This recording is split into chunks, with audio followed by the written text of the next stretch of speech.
So we're joined today with, so we'll start that again. Brilliant, doesn't mean to go on. We're joined today by Sarah Burnett to do one of our up-closes about the bassoon. Indeed. And I guess the first question is the bassoon part of the oboe family, or is the oboe part of the bassoon family, or are they not connected? We are connected, and it depends who you ask. Yeah. The oboes obviously have joined the bassoon family. We're connected in as much as we both play a double reed instrument. Okay. So whereas the clarinet and saxophone have single reed, and the flute of course has no reed, the oboe and the bassoon have a double reed, which is basically two bits of bamboo cane bound together in an individual fashion. Same as the cor anglais. So the clarinet has a wooden thing with a reed on, With a reed single reed on attached. top. Yes, Right. exactly. Yes. And I noticed that you've got a collection of reeds. Are they for different sounds, or? Do you know most professionals do make their own reeds? Not necessarily all of them. And you don't know as you're building them exactly how they're going to sound. So I tend to make a batch of about 10 at a time. And out of the 10, 4 will be concert ready. Another 2 or 3 will be found with the practice room, and another 2 or 3 will generally end up in the bin. Right. And each one has its really individual sound, and it's individual. It might be better at the top of the instrument or at the bottom, or it might be quite a quiet one or quite a resonant one. And they all react slightly differently just because they're natural fibers. Right. So you don't And do they change as you play them more? And They change as you play them more. They change with humidity. They change with altitude. They change with the weather. Right. And they can change. I mean, it's extraordinary. I was in the studio this morning, and for the first 5 minutes it felt really nice, and then suddenly it went really spongy. And the clarinetist next to me said, "Oh gosh, has your reed just changed?" And it was exactly the same. It's something in the humidity in the atmosphere just made it go spongy. And how long would one last you? That is a very open question. Because I try and keep them on a rotation, I reckon 10 will keep me going for 2 or 3 months. But now and again I'll get a beauty that will keep going 4 or 5 months. And now and again something will be absolutely gorgeous and you play a concert on it and the next day forget it. So you can't always regulate. Well, that's really starting at the beginning. This is where the sound starts. I don't Yes. suppose we could hear the noise of a reed. And yes, absolutely. I mean, the reed, that sound there is called the crow. Yes. Okay. And that's me just basically forming an air seal and blowing down it. So that, and you can tongue it and you can actually vary the pitch slightly. So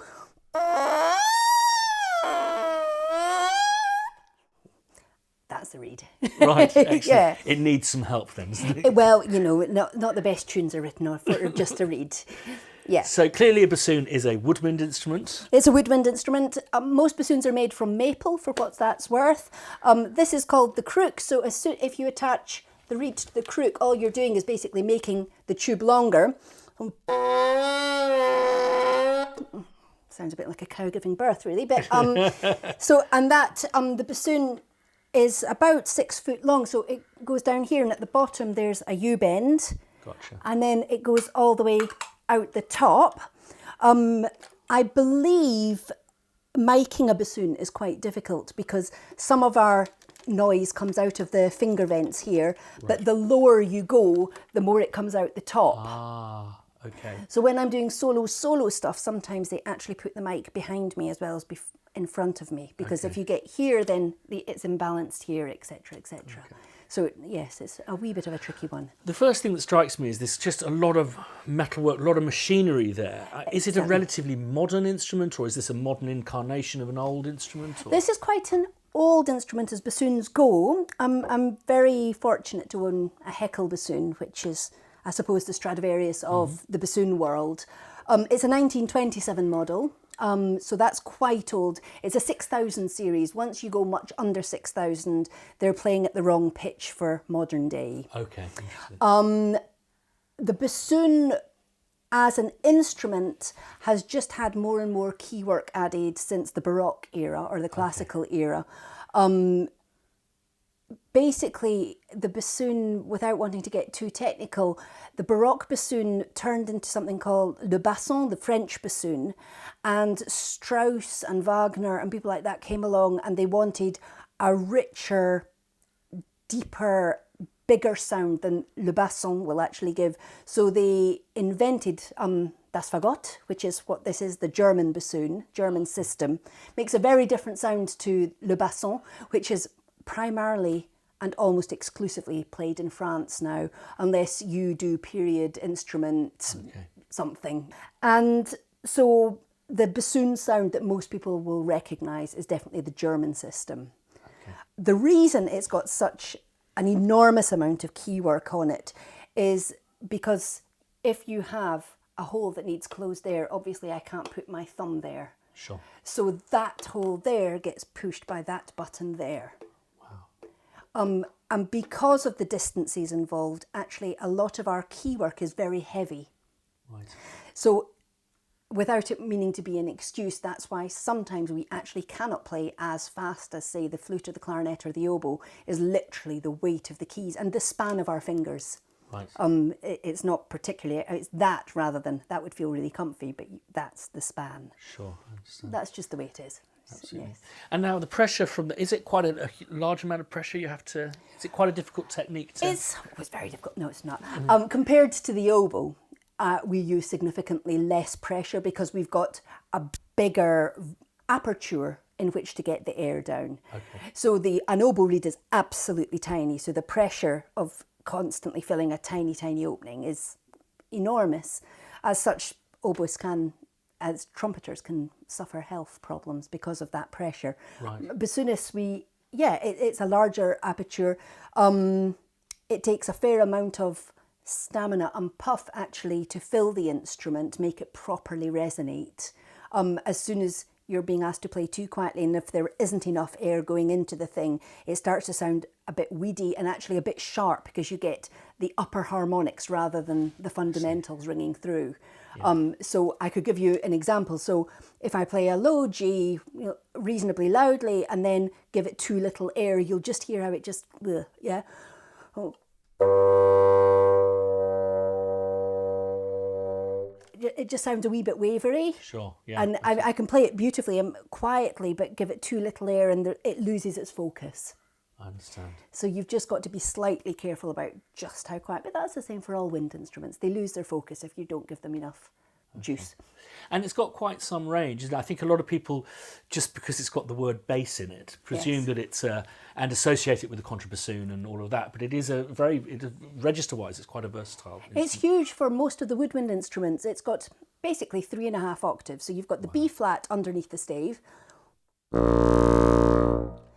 octaves above. That B flat is actually very, very, very playable. Then you've got the, that's the C of the Rite of Spring. That's the D of the Rite of Spring. We're starting to feel a bit strained, and then you start wanting danger money if you have to go any above. But you can get an E flat and an E on a good day. So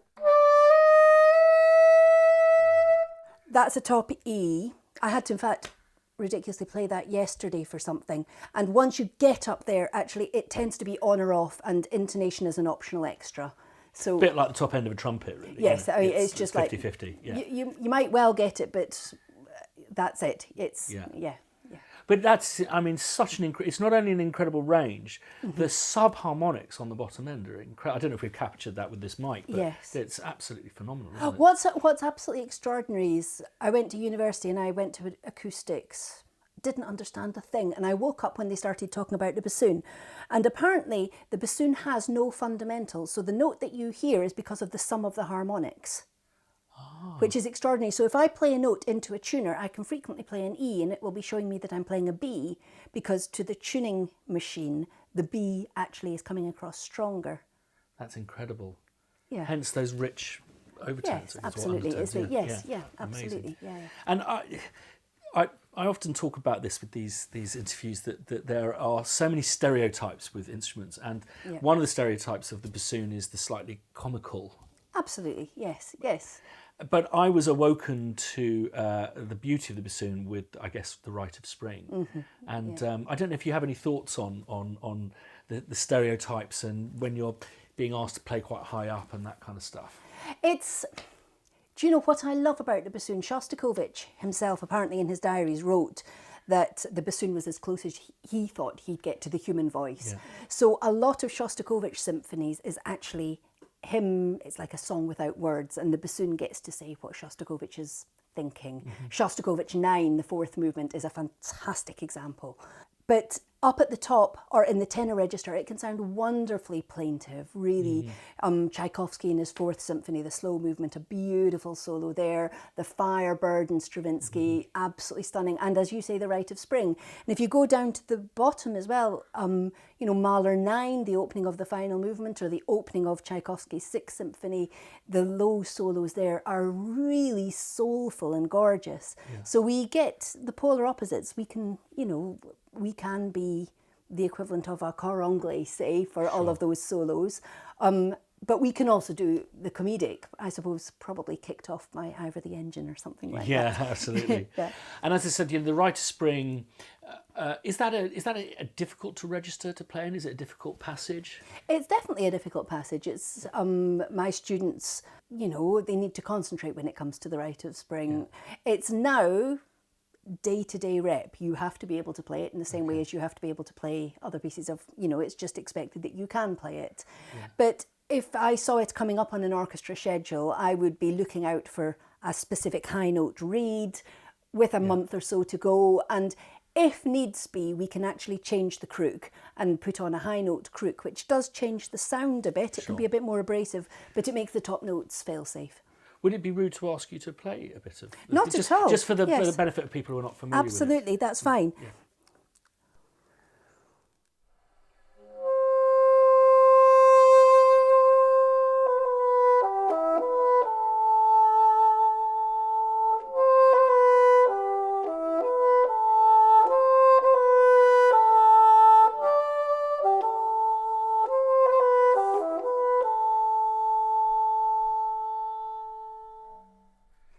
It's very high, isn't it? Yeah. It is high. You can hear it straining. I mean, if I knew you were about to ask that question, I might have put on another read. Sorry. But it's absolutely fine. Now we've got there, the top D spoke. No, it sounded beautiful. And do you have any examples of the low sonorous stuff? Yes, absolutely. I mean, for instance, the solo I was telling you about, the beginning of Tchaikovsky's Sixth Symphony. Let's give it a shot to see what happens.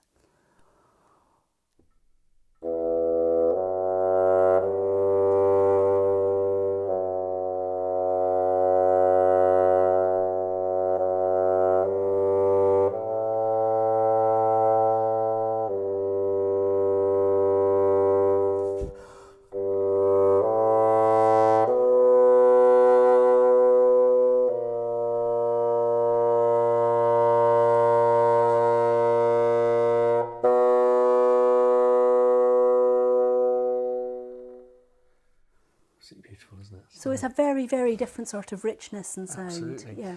Now I noticed when you were playing there, you were kind of doing 50 senza vibrato and then with vibrato. Yeah.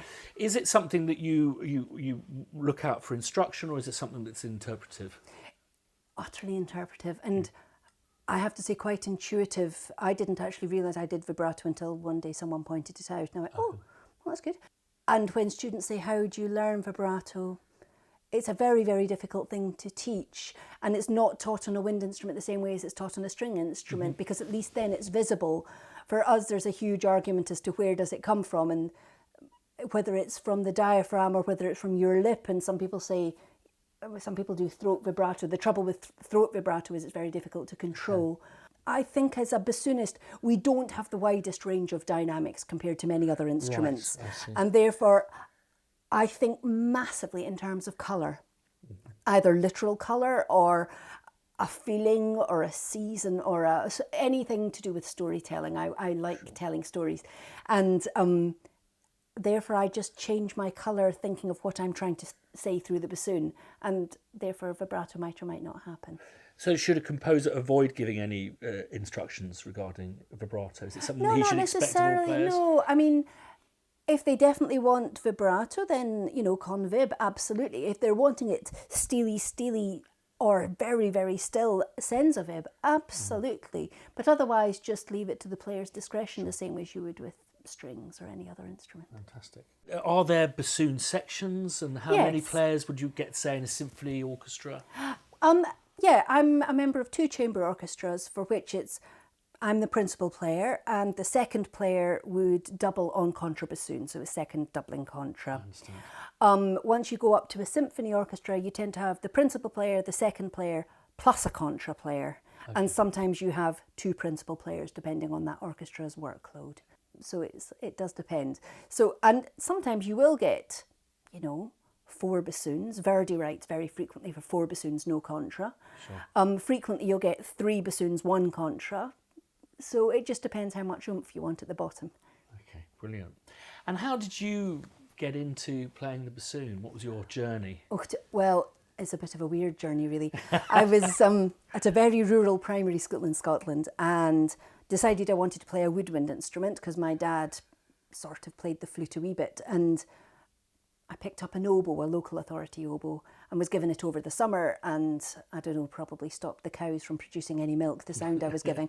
But anyway, at the end of the summer it was taken off me because someone older wanted it, and I was disconsolate, and Mum and Dad decided that they'd give me a recorder to try and stop me crying. It didn't go down very well, it didn't work. And a friend of the family's had just qualified as a GP and was either going to buy himself a new sports car or a bassoon, or a new bassoon. And Mum and Dad persuaded him to buy a new bassoon so I could try the old one. So we rented this old bassoon off him, and you know, I ducked to water. It was fine. Really? Yes, Yeah, fantastic. yes, I was very fortunate. Brilliant stuff. And how long would you say does it take to become proficient at the? I mean, I know that's a very open question, but you know, violinists need to start when they're 5. Is it? You know, do you have to start young? I mean, the thing is, on the bassoon, you can't actually start too young because of the weight of it and the size of it. Okay, I understand. There are now mini bassoons, so you do get bassoonists starting age 7 or 8. I started aged 11, and at the time that was actually very, very young. I was just about as tall as the bassoon. Wow. Just about. And I was on something called a short reach bassoon, so instead of that hole there, because that stretch there was quite large, there was a key allowing me to put my hand there. So, okay. And I started on a plastic short reach instrument, and yeah, grew from there. Yeah, I think you'd be fine starting late in junior school or early in your secondary school. Okay. It's just a question. It's like anything. If you put your mind to it and you have a talent for it, a year either way is really not going to make any difference whatsoever. Sure. It's just once you pick it up, the dedication that you put into it. Okay, I understand. And is it, so it's not a transposing instrument? It isn't. No, good, it's good. marvellous. We like those. Yes. And what clef do you live in? We live in the bass clef and the tenor clef. Okay. When composers write for us in the treble clef, even if it's quite low down, it makes us scared because treble clef to bassoonists mean high. Okay. So we would way, way rather read literally just bass clef up to, I don't know, G above middle C. That, and then tenor clef above. Sure. But we would also happily read tenor clef from the octave underneath upwards, that sort of area. So the Rite of Spring part would be in the tenor? Tenor clef. Right. Yes. If it was written in the treble clef, it would actually look harder. Okay. Ridiculously, yes. Because we're reading a clef that we're not really comfortable with. Okay. What other, well, obviously that's one pitfall for us to fall into, but what other pitfalls do you see composers falling into with the bassoons? Once you get very low, say under F, that F there, it becomes a bit cumbersome because every note under F is done with your thumbs. Okay. And there's a huge distance to travel from there to there to there to there. And it's really, really, really clumsy. Okay. So round there, it is really cumbersome. And intonation is less secure once you get down to the bottom. It's prone to be slightly sharp. Sure. Once you get above A, B flat, that's above middle C. Yeah. Then from then on, once again, intonation just becomes a bit tricky, and we have lots and lots of cross fingerings, so it's hard to zoom around at the, let's say, at the extremes of the instrument. Sure. That's quite tricky. And then there's things like our flutter tongue isn't as obvious if it were on another instrument. So I can play you a C and then go into flutter, she said, hopefully.